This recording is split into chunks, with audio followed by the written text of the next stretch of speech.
자, 안녕하세요. 반갑습니다. 9월 10일 주식 정리해드리는 주정남. 오늘도 시장 정리부터 먼저 시작해보도록 하겠습니다. 자, 들어가기 전 구독과 좋아요 한번 부탁드리고요. 지금 미국에서 어떠한 소식이 들려오고 있는지 살펴보도록 하면, 최근 시장의 하락이 이 경기 침체 우려 때문에 크게 빠지는 모습이 보여지게 되었었잖아요. 근데 그 우려가 좀 과하다라는 인식이 커지면서 저가 매수세 유입됐고 이것 때문에 상승하는 모습이 전체적으로 보여지게 되었습니다. 그리고 여기에 도움이 되는 이 여러 지표들도 나오게 되었는데 여기서 여러분들이 좀 좋게 보면 좋을 부분은 뭐다? 지금 고용이 떨어지는 부분들 때문에 지금 시장에서 안 좋다라고 생각을 하는 거잖아요. 근데 고용의 추세 지수는 전월비 상승하는 모습이 보여지게 되었고요. 2.0까지 떨어졌던 GDP 나오는 0.4% 상향되면서 2.5% 찍히게 되었습니다. 그러면 경착륙이 아니라 연착륙에 대한 기대감, 요게 커진다라고 생각할 수 있지 않겠습니까? 자, 그리고 이러한 상황 속에서 다음 주 개최되는 요 FOMC에서 금리 인하가 사실상 지금 확실시 되고 있는 상황인데 이번 주에 주요 물가 지표가 본격적으로 발표되기 시작할 예정이거든요. 자, 그랬을 때 11일에 CPI 소비자 물가 지수 발표되고요. 12일 같은 경우에는 PPI 생산자 물가 지수가 발표될 예정입니다. 자, 그랬을 때 이 둘 중에 이 소비자 물가 지수 같은 경우에는 직전 달 대비 0.3% 하락한 2.6 찍을 거라고 보고 있고요. PPI 같은 경우에는 조금 올라가가지고 7월에 0.1% 상승률을 조금 더 이제 상회하는 이러한 모습이 보여지게 될 것이다. 이렇게 보고 있습니다. 지금 당장의 물가는 이 CPI가 훨씬 더 큰 부분이라 얘만 조금 더 둔화되는 모습이 보여지게 된다라고 하더라도 금리 인하에는 속도감을 내주게 될 수 있을 것이다 생각을 하시면 되고 연준이 목표로 하는 2%대 금리가 꾸준하게 2%대 물가가 꾸준하게 유지되는 모습이 보여지게 된다면 향후 방향이 잡혔을 때 크게 이탈되는 것 없이 금리 인하를 꾸준하게 만들어줄 수 있는 원동력이 되어줄 수도 있기 때문에 이 역시도 기대감을 가지면서 여러분들 살펴보시면 아주 괜찮을 것 같습니다. 자, 그런 상황 속에서 금리 인하되면은 소비 심리의 회복도 보여지게 될 것이다라고 예상을 하고 있는데 잡히고 있는 확률을 보면 현재 어떻게 되고 있다? 자, 9월 같은 경우에는 25bp 이상 100%고요. 그 이외에도 올해 연말까지 75bp는 100%고 100bp에 대한 이 확률이 80% 이상에서 꾸준하게 유지가 되고 있는 모습을 보여주고 있다는 거 확인을 할 수 있습니다. 그래서 이게 만약에 올해 이 한 4.5, 4.75 여기서 끝나고 내년에 추가적으로 금리를 꾸준하게 인하한다면 내년까지는 이 시장 자체가 차근차근 위를 향해서 달려갈 가능성이 높다. 요거 같이 엮어서 보면 아주 괜찮을 것 같습니다. 자, 그랬을 때 국제유가는 WTI 기준 68.71달러로 플러스 1.54% 상승 마감하였고요. 채권은 혼조에 달러는 강세, 금 가격은 상승 마감하게 되었습니다. 자, 이외에 보면 좋을 만한 뉴스가 뭐가 있는지 살펴보도록 하자면 일단 시장이 조금씩 풀려가고 있는 가운데 요 AI 여전히 좋습니다. 애플 20일에 AI 기능 탑재한 아이폰 이제 한국, 미국 등 전 세계 이 주요 국가들 동시 출시 얘기하고 있는데 지금 여기에 대한 부분들 때문에 AI 관련 기술들이 엄청나게 성장을 한다는 소식들이 들려오고 있죠. 그래서 이건 여러분들 꾸준하게 한번 살펴보시면 좋겠고요.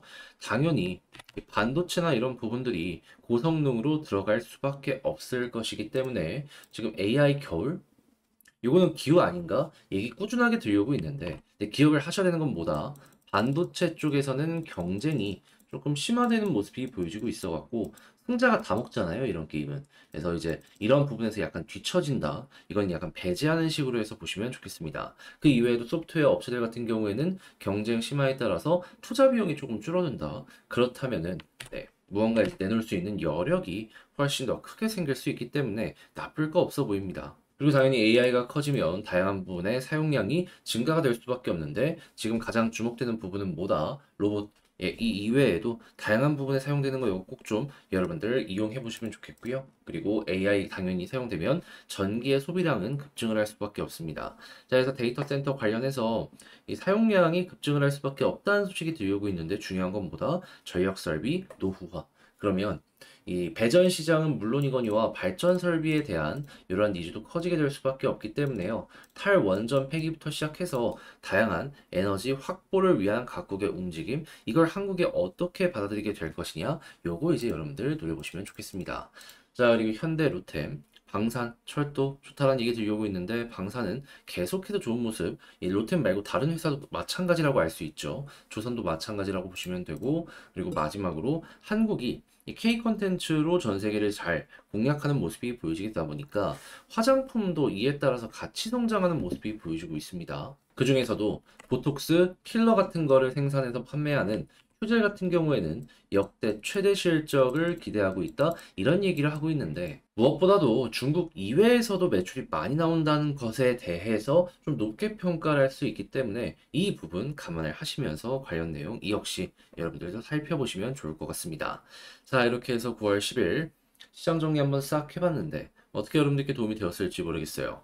잘 보셨다라고 생각을 하신다면 구독과 좋아요 한 번씩 눌러주시고요. 지금 말씀드린 내용들 같은 경우에는 장 시작하기 전 텔레그램 공방을 통해서 올려드리고 있으니까 한번 같이 보고 싶다, 영상 소개란에 있는 텔레그램 링크를 클릭하시고 입장하셔서 내용들 확인해 보시면 좋겠습니다. 자, 그러면 개별 종목 살펴보도록 할게요.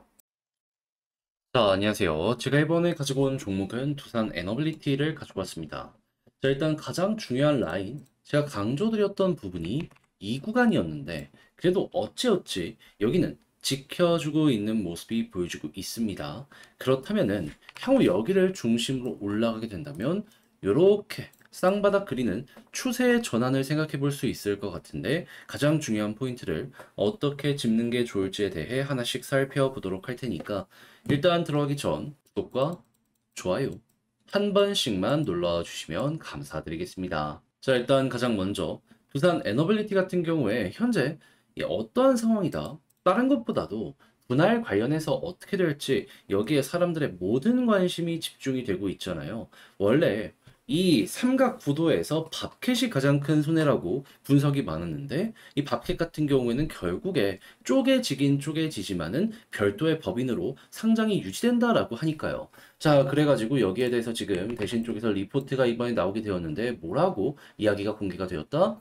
이번에 분할 이 안을 바꾸지 않고 진행하게 된다면은 기존 주주들 지금 14.5% 손실이 발생할 수 있다, 요렇게 이야기를 하고 있습니다. 자, 그러면 지금 연기금도 그렇고 그리고 금감원에서도 그렇고 어떻게든 이 안에 대해서는 반대를 놓고 있는 상황이기 때문에, 만약에 바꾸지 않은 상황에서 주주총회 그대로 진행이 돼서 여기에서 통과가 된다라고 하더라도 금감원에서 노를 외쳐버리게 된다면 또 이제 오리무중 이런 식으로 갈 가능성이 높다 생각을 할 수 있긴 하겠죠. 하지만 그 부분이 나쁘지 않다라고 생각할 수 있는 건 뭐냐면요, 어쨌든 금감원은 주주들의 편에 서가지고 푸시를 해주겠다라는 거잖아요. 그 두산 에너빌리티가 정말 급하다면 이거를 안을 바꿔서라도 통과를 시키려고 할 겁니다. 그렇다면은 점점 우리에게 유리한 방향으로 가고 있구나, 이건 이렇게 생각을 할 수 있을 것 같아요. 자, 그리고 이렇게 유리한 방향으로 통과돼 가지고 상장이 이제 별도로 이렇게 딱 쪼개지는 모습이 보여지게 된다면은 그럼 두산 에너빌리티는 그때부터는 대략 1조 정도의 여유가 생긴다라고 하거든요. 그럼 원전부터 시작을 해서 다양한 부분으로 투자에 가속도가 붙을 가능성 높다, 여기에 일단 주목을 해보시면 좋을 것 같고요. 그리고 이제 원전 같은 경우에도 지금 AI가 워낙 핫하고 그 이외에도 전력 설비 그리고 이 소비량 자체가 워낙 급증하는 모습이 보여지고 있다 보니까는 2030년 이후까지 꾸준하게 성장을 할 수 있겠구나, 이게 주가에 녹아들기 시작하는 거, 요거 기대해 보시면 좋을 것 같습니다. 그리고 이런 식으로 해가지고 깔리는 원전이 많아지면 많아질수록 생각할 수 있는 건 뭐다, 한번 팔고 끝이 아니라 어느 정도는 의무 AS 기간이 있겠지만 끝나면 이제 돈 받고 유지 관리 해주게 될 거란 말이에요. 그럼 이것도 매출이 될 겁니다. 그럼 이 내용이 재무적으로 아래를 깔아주는 내용으로서 굉장히 좋은 역할을 할 수가 있겠죠. 이걸 대표적으로 예시로 볼 수 있는 게 자동차 같은 경우에도 외제차, 뭐 BM이나 아우디 벤츠 이런 쪽보다도 좀 막 미국차 같이 이런 제품들 보면은 미국과 한국의 판매 가격이 그렇게 차이가 안 나는데, 근데 AS 이후에 부품 가격을 보면은 미국은 초반에 판매를 할 때 싸게 하더라도 부품을 되게 크게 받잖아요. 이 원전도 미래를 생각했을 때 비슷한 결로 한번 기대를 해보기가 좋다라는 게 지금 보여지고 있다라는 겁니다. 그래서 체코 폴란드는 물론이거니와 그 이외에 후속 뉴스까지 쭉 한번 보시면 이거는 뭐 우리를 실망시키거나 하는 부분 없을 것 같네요. 무엇보다 탈원전을 포기하는 국가들이 더욱더 많아지고 있어서 저는 거기에 높은 평가를 해도 된다라고 봅니다.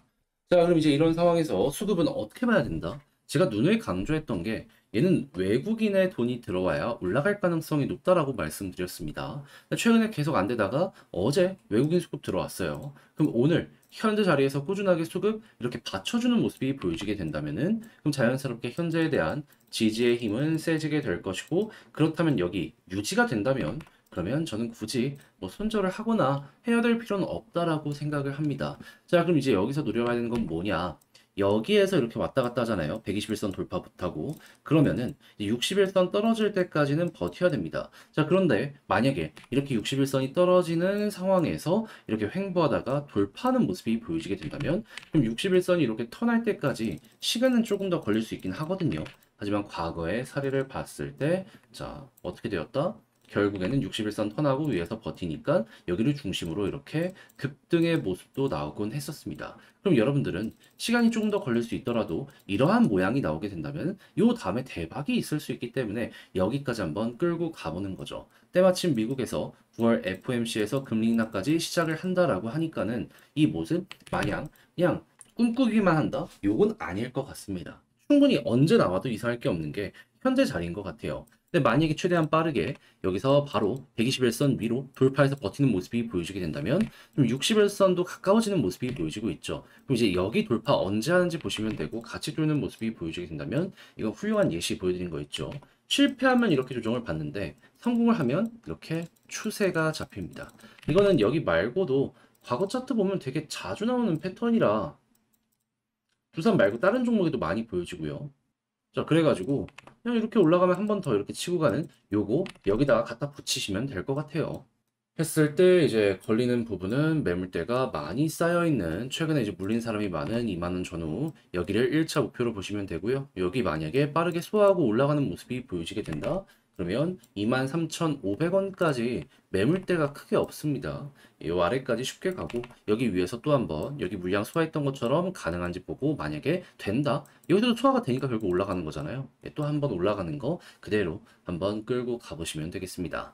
자, 근데 요거는 좀 나중 일이다 보니까 그때 가서 다시 한번 다루도록 하고 일단은 여기 구간에 집중을 하는 게 어떨까 싶은데, 자, 지금 말씀드린 거 글로 쓰면서 총정리 영상 마치도록 하면 일단 첫 번째 나오는 뉴스를 봤을 때 현재 우산 본사에서 양보를 해줘야지 이때부터 제대로 시너지 날 수 있다. 이때가 어떻게 보면 상승의 시작점이라 생각할 수 있다. 그리고 이게 잘만 풀리는 모습이 보여지게 된다면 사업 너무 잘 되는 이 가능성이 높기 때문에 준비하시고 이때 수급은 외국인, 지지라인은 481선 여기 위에만 있다면 걱정할 거 없다. 그리고 현재 위치에서 61선 돌파하면 좀 크게 기다리긴 해야 되겠지만 추세 전환되면 많이 올라가고 121선 위에서 61선을 돌파하는 모습이 보여지게 된다면 조금 더 빠르게 올라갈 수 있다. 이거 이렇게 생각하시면서 제가 아까 말씀드린 이 매물대 기억하시면서 매도 타점까지 잡아가 보셨으면 좋겠네요.